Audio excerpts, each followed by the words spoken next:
Hey guys, so we are back again with another video, and if you guys are new to the channel, my name is Alphie and I'm a 4th year medical student studying in London.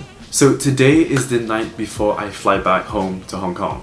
So I thought I'd look back at the first term of my 4th year, which according to many is one of the toughest of medical school. And that's because it's the first time that we're really doing any sort of clinical medicine, and it's the first time that you're trying to figure out how to be a doctor. It's currently coming close to the holidays, so I've had a lot of Christmas dinners recently with my flatmates and some of my medic firm mates, and so I just wanted to share a little bit of that.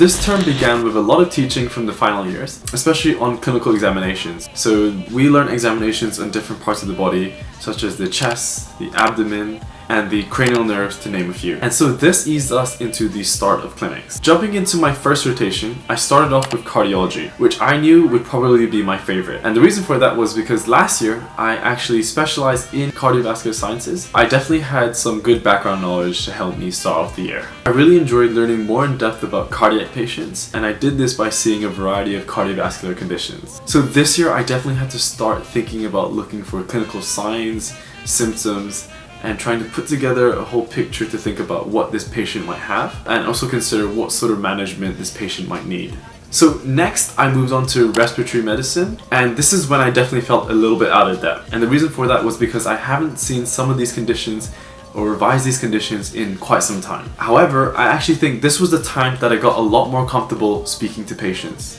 And this is really important when you're trying to get a good patient history. I think it's really easy to feel scared or anxious about approaching patients because a lot of time it's easy to feel like we're burdening them.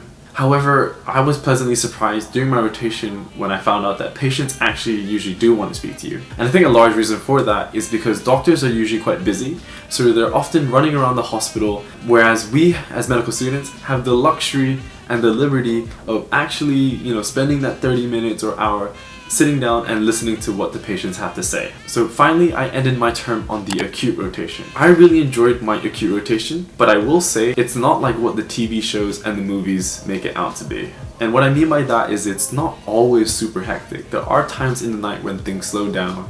You can get a cup of coffee, you can take a break and things like that. So I think the coolest thing about the acute rotation was the chance and the opportunity to do night shifts. And so as a nocturnal person, I wasn't really worried about staying up, but I was more interested to see what sort of patients and what sort of things would come up in the early hours of the morning. I will say though that the night shifts did definitely mess up my sleep schedule for the rest of the week, so I'm glad that my term ended there as opposed to having to do night shifts at the start of my term. So this term brought a lot of new experiences and a lot of new firsts. So for example, this year I bought my first stethoscope, which definitely was a moment which made me feel like I'm becoming a doctor. I think, when I'm walking around the hospital with a stethoscope, it definitely feels so different from, when you're walking around just as a medical student in first year. I remember at the start of the year, me and my friends, we were just discussing, okay, what model should we get? What color should we get? And so I ended up going for a classy black and champagne gold, and with my name engraved on the stethoscope, and I'm very happy with my choice. I think that and using our cards around the hospital, make us feel like we're slowly becoming doctors. Another thing which I bought this year was my first clinical handbook. So this is the Oxford Clinical Handbook. This was really useful for every rotation. It kind of gave a breakdown of, the conditions which are really important for that rotation.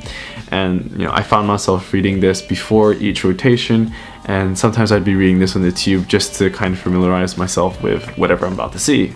So this was definitely really, really useful. So our medical school decided that they were going to get everyone who was entering clinical years new iPads, and so they have our medical school logo on the back, and this was definitely a really nice surprise, and this iPad has definitely added a lot to my learning experience this year. So this year was also the first time that I learned how to take bloods, and it was definitely scary at first doing it on each other, let alone actually a patient, but it was really cool to finally learn these skills that you see every day in a hospital. I think for a lot of these skills, you know, whether it was speaking to patients or learning to take bloods, it definitely was daunting at first just because it was something so new, but it honestly is really rewarding to go over these hurdles and build up that confidence and get more comfortable with all these different skills. I can't wait to look back at these videos when I'm a doctor and see how far I've actually come. So I will definitely say that this term has been exhausting, and I find myself a lot of the times at the end of the week just feeling really tired. And that's not necessarily because I've been spending super long hours in the hospital. I think a lot of the times it's because when I'm exposed to so many new things, it is tiring to just take it all in. I think the best thing though about this term is definitely the feeling that I can actually be useful. I can actually help patients in the massive system that we know the NHS to be. So with all that being said, I'm gonna go back to packing now, and I better hurry or else I might miss my flight.